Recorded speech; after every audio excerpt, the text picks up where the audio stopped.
précarité, l'alcoolisme, les tout petits appartements. Nous avons suivi les gendarmes de la Somme et la brigade des familles. C'est un reportage de Mathias Tesson avec Juan Palencia.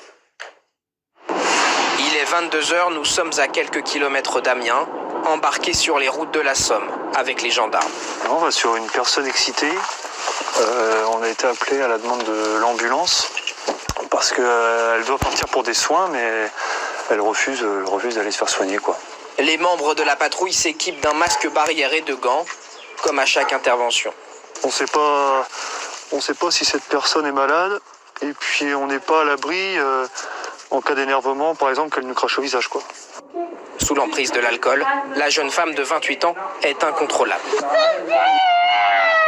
3 gendarmes et 2 ambulanciers sont nécessaires pour la transporter jusqu'au véhicule. C'est pour nous, ça. Selon le père de famille, sa fille supporte très mal le confinement.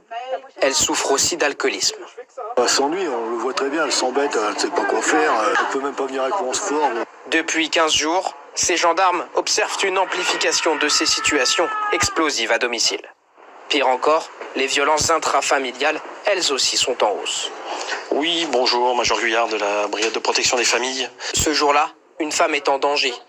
Depuis le début du confinement, son mari a basculé dans la violence, selon elle. Désolé, mais votre personne complètement différente. L'homme n'avait pourtant jamais été violent, mais il a profité du confinement pour quitter le domicile conjugal avec leur enfant, âgé de 2 ans seulement. Et à la fin, jusqu'à l'intervention, c'était vraiment me tirer la main et m'arracher l'enfant de ses bras. Selon un premier bilan, ces faits de violences intrafamiliales ont augmenté de 48% depuis un mois. 36e jour de confinement ce mardi et la France qui franchit un cap symbolique.